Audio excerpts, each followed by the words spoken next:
Let's develop a personality real quick. It tastes like chemicals and it burns. So why do I love it so much? All right, hi. I missed you. Did you miss me? If you're wondering where I was, I got the flu and then I proceeded to stay in bed for an entire week. And then I had to spend the next week making up for the fact that I was in bed for an entire week with work. And then I got Pocopia. I want to call it Pocopia because that's fun to say. But I disappeared. Not the best look because I was already far behind on recent reads and now I'm even farther behind on recent reads. I mean, in general, I didn't read while I was perishing from the flu, but I'm here from beyond the grave to talk about books. All right, let's just get into it instead of me doing my dilly-dalliness. Before I forget, this is Sweeney, and back there, that is Cheese. Your tail is very loud. They're very good girls, and they are here. Let's do this. This is how long ago that I read these books. The first book we're going to talk about is The Hogfather. I read this right around Christmas. Yeah, I really don't have much to tell you about this. I really enjoyed it. I enjoy all of the Discworld books I have read. This is a Discworld book, which is a book series that has like 40 plus books in it, but they're series within the series. This is kind of a standalone. It kind of lives outside of several series, but there are several books you should read leading up to this one. I think I would place this in the Death series, which starts with Mort, but this is the story of kind of Discworld's version of Santa Claus. Discworld is this wonderful, weird, and magical place, and they have a version of Santa Claus that is called the Hogfather. The Hogfather has gone missing, and Death has stepped in to fill the role in the interim, and Death's granddaughter is helping him investigate what happened to the Hogfather. There you go. Magical Christmas Discworld. I enjoyed the absolute hell out of it. The next book I picked up after that was Drive Your Plow Over the Bones of the Dead. I read this in a reading blog. It shows up over there. It was a thriller that was recommended because it takes place during icy, cold, snowy times in an isolated setting. It was supposed to be a weird thriller, which it was weird. It was definitely weird. This is a story of an elderly woman living in this remote Polish kind of summer village. It is a town, it's kind of a collection of houses outside of a town on a mountain that people use these homes as summer homes, like summer cottages. And in the wintertime, not too many people live there. So it kind of clears out. There's a handful of people that live in this area year round. This elderly woman is one of them. And one day she is awoken by one of the other 3 people that's still on the damn mountain. He's knocking on her door and he says, "Hey, our neighbor is dead. Come with me." And they go over to the neighbor's house and find him dead. And then mystery happens. This is very weird, and we are 1000% only in the mind of our main character, who has a very dizzying and wholly original way that she thinks. She has a strong set of morals that she adheres by, and she gets very upset when other people don't adhere to her own personal morals. Not to say that her personal morals are always wrong or always right. They are hers.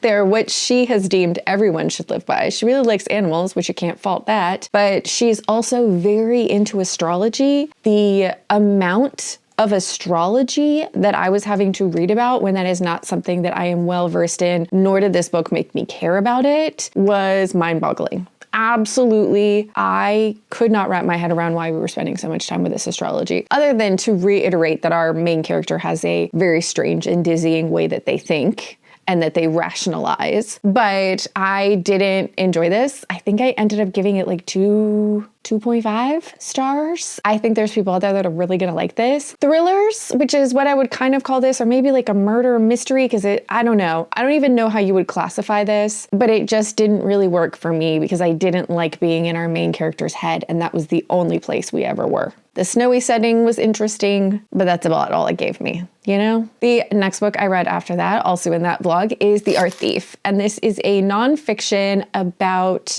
a man whose last name is Brutweiser. And during the 90s, he was a prolific art thief. The author of this book is interviewing him and he is telling his story. This young man started stealing art, basically anything that wasn't nailed down.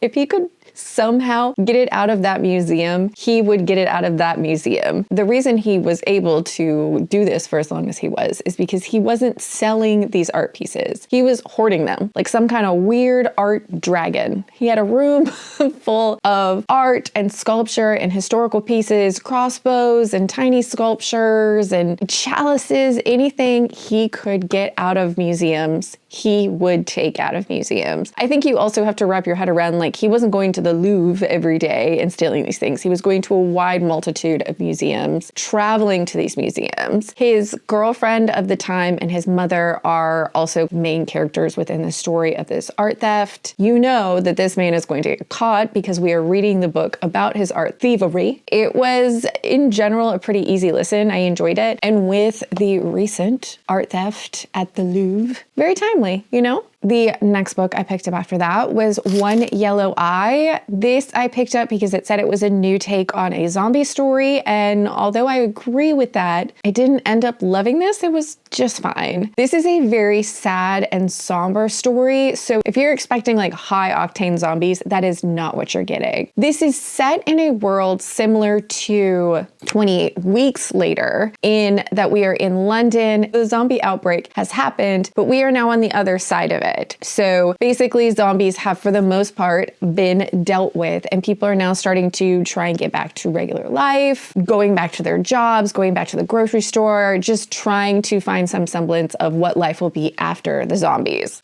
But I say that it is like 28 Weeks Later, but 28 Weeks Later gets bombastic, and this never gets really high octane action filled. This is much more sad, somber, and I would say slow moving. Really, it's a story of grief and letting grief consume you. This is Kesta's story, and she is a doctor/scientist. She works in a lab when she is approached by a large government, maybe run organization that's looking for a cure/vaccine to the zombies that happened previously. She is laser focused on finding a cure for this zombie affliction, and she has her own secrets that she is keeping that would be incredibly dangerous if let out. This is just grief. This is grief on top of grief, wrapped in grief with some grief on top. Everything is about being consumed when you refuse to move on with things and the eating away of these people. It's interesting and sad, and if you're looking for something that's more of like a slow moving, using the zombie apocalypse as a metaphor type book,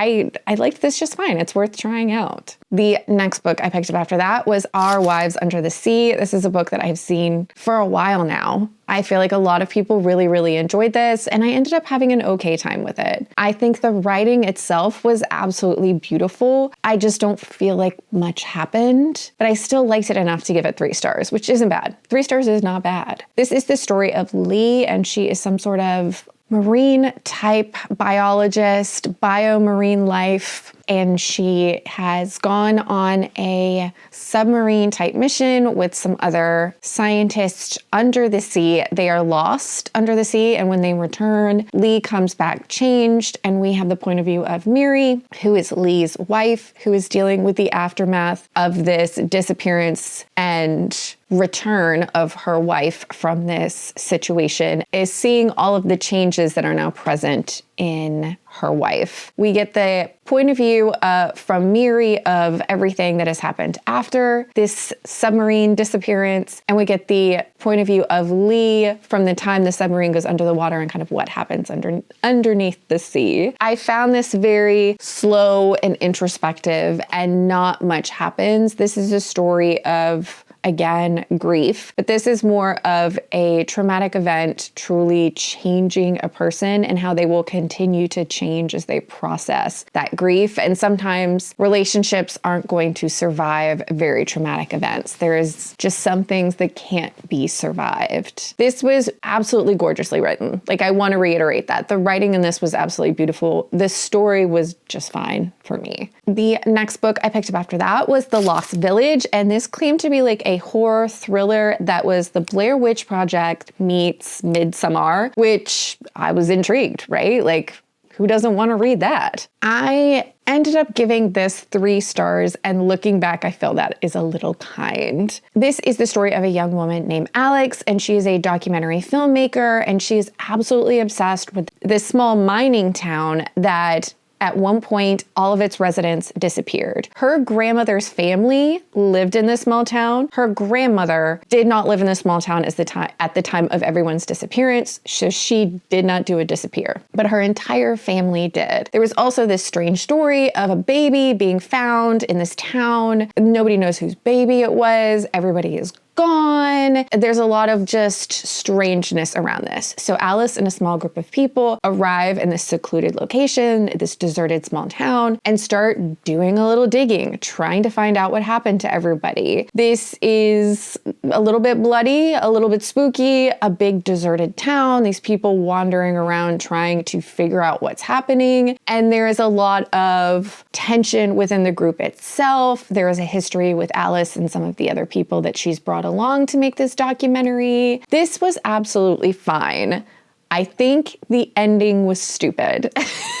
I really, the best way I can explain it is the twist itself didn't necessarily make sense. I can't really tell you why without spoiling this, but when the twist happens, there's no way that that could have been possible, if that makes any sense out loud. There's just a lot of things that just don't really make sense for this twist to be what it is. That being said, it does give that Blair Witch with the documentary film crew, and it does give that Midsommar, as before this town disappeared, there is a strange cult-like thing happening. But it isn't necessarily it just isn't as good as either one of those things separately, and I don't think it pulled off putting them together as well. The next book I picked up after that was Brigands and Breadknives, which is really hard for me to say. I'm really actually pretty glad I got it right that first time. This is the 3rd installment from the Legend and Lattes series, the first book being Legends and Lattes, the second one being Bookshops and Bonedust, and we now have our 3rd installment. This is a cozy fantasy type series, and although the first book is incredibly cozy, I would say the next 2 books are more low stakes cozy adventures. In this book, we are following Fern, who is a character who is introduced in the 2nd book, which is actually a prequel, so technically it's book 0, but I say read it in publication order, so I'm calling it the 2nd book. We are introduced to Fern, and she is a ratkin, which is a mouse type person. Fern has moved into the small town that her friend Viv from Legends and Lattes opened up her coffee shop, and she's opening up a bookstore, but she's just not happy with the life she's leading. She's just not feeling fulfilled. She doesn't know what she wants to be doing, but she knows she's not currently doing it. So one night she gets a little bit intoxicated, falls asleep in a wagon, and accidentally wakes up on an adventure with one of the land's most famous elf adventurers. She just kind of happens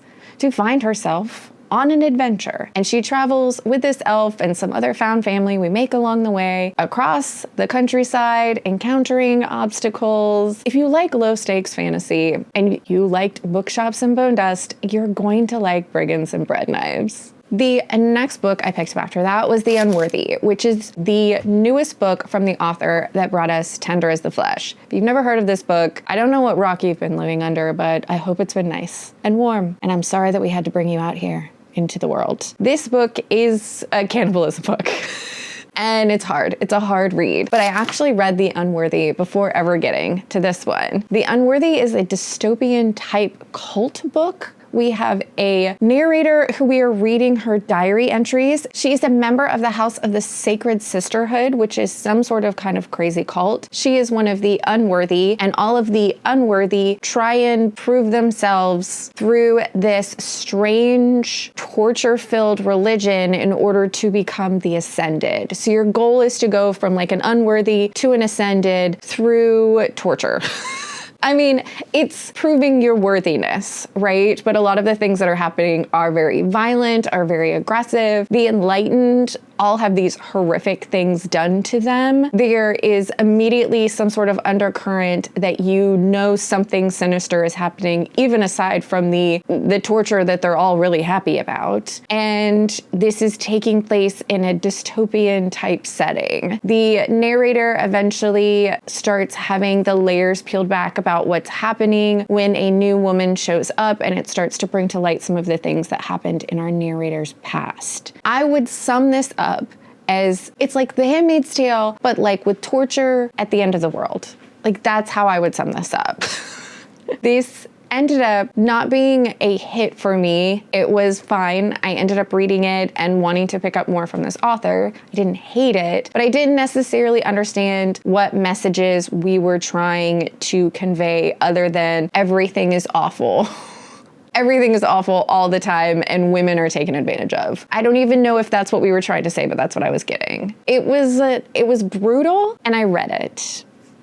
That's all I can really say about The Unworthy. The next book I picked up after that, and my first read of 2026, I am so far behind on this, was The Five. This is a nonfiction centered around the 5 victims of Jack the Ripper. But the reason I picked this up and the reason I think it's worth a read is because this isn't just another true crime tale. This is taking back the stories of the lives of the 5 victims. So we spend time with each individual victim from the time they're born, growing up, what happens throughout their life, up until they become a victim of Jack the Ripper. We skip over the horrific bit that you've probably heard about in every true crime podcast you've ever listened to, and then we get a little bit of the aftermath of what happens to the family after it's discovered that this person has been unalived. So we really are taking back these stories from the true crime sensationalism that is around them from Jack the Ripper. I think one of the biggest takeaways is, and I have said this to several people when explaining this story, I was so invested in every single one of these women's stories. They were not all exactly the same. They did not all come from the same exact background, but they all had hardships that compounded and ended them up in a situation where they became a victim through no fault of their own. It was a lot of wrong place, wrong time. I think one of the main things is that I know from a lot of the true crime that I have listened to or read over the years involving Jack the Ripper. They go into a lot of gory detail about what happened to these women, but we don't know anything about the women, and they tend to sum them up as sex workers. And honestly, all but one of them were not sex workers. The one that was a sex worker, they weren't even sure if she was actively working in sex work at the time. These were women that were homeless, that were from abusive relationships, that ended up on the streets because of alcoholism, because of family problems. This was a time where there weren't a lot of options for women. If they weren't married, it was really hard for them to make money, to rent a room to sleep in. So you have to think about all of those factors. This is really the story of these 5 women. And when I tell you I was invested, I was truly invested. I think this is really something important to center these women and show that they were real people and not just victims. I really enjoyed this one. And the last book I picked up after that we're going to talk about today was another nonfiction. This was a run of nonfiction for me. This was Stranger in the Woods. This is by the same author that brought us The Art Thief, which we just talked about, and I actively disliked this, which was really disappointing, seeing as how I like The Art Thief. But I think this is one of the author's first actual books. I think they wrote more articles and stuff like that before this. This was, in the beginning, truly interesting. This is the story of a hermit. In the opening of this book is breaking into a local to him summer camp to steal supplies and is caught by a police sheriff who has made it his whole obsession in catching this person that everybody knows is breaking into local cabins and things like that. But he's not stealing like money and electronics to pawn. He's stealing flashlights and batteries and wristwatches and pairs of pants. He has totally set up a hermit lifestyle for himself, but especially during the winter months, he breaks into a lot of places like a summer camp that's completely deserted to steal food in order to survive. We then get the story of what happens to this hermit after he is apprehended, and a little bit more story of how he became a hermit, how he got here. I think the beginning of this story and a little bit of backstory on who this person was incredibly interesting, but the author got weird about it. And he puts himself in the story a lot because he is spending a lot of time writing letters to this hermit while he's in prison, trying to interact with him, going to meet him, wanting to interview him, which I understand because he's interested in writing a book about this person. But Christopher Knight, our hermit, was very adamant at a certain point that he was done talking about this, that he just wanted his privacy, and the author kept overstepping those bounds and telling you he was borderline stalking this person who has already verbally said multiple times, please leave me alone. And yet our author kept showing up and then making wild jumps in conclusion about this like friendship or relationship that he had with the hermit based on no information I'm seeing. It was weird. I didn't like how this author basically inserted himself into this person's life who was incredibly vulnerable and honestly probably a little bit neurodivergent. And so he just kind of like kept at him. I don't know. The author made it weird. I did not like how he handled the second half of this book where he inserted his relationship and what he was doing to try and get more information from this Christopher Knight hermit situation. I didn't like it. I don't know if I know for sure if I had read this one first, I wouldn't have gone on to read The Art Thief. And I was interested, but now I'm like pulling back a little bit, seeing as how aggressive he was in this situation, which I understand, like journalism, you kind of have to go after the story, but this was a person living a strange life asking you to leave them alone. And I think if somebody asks you to leave them alone, no matter how interesting you find them, you should probably leave them alone. Those are some books that I have read recently. Well, no, it's not. Those are some books I read a while ago and I just hadn't talked to you about. I promise I won't disappear again for a while at least. But if you had fun hanging out with me and the dogs, please subscribe. I hope you're reading good books out there, wherever you are, and I'd love to hear about them. Tell me all about them in the comments, and I'll see you next time.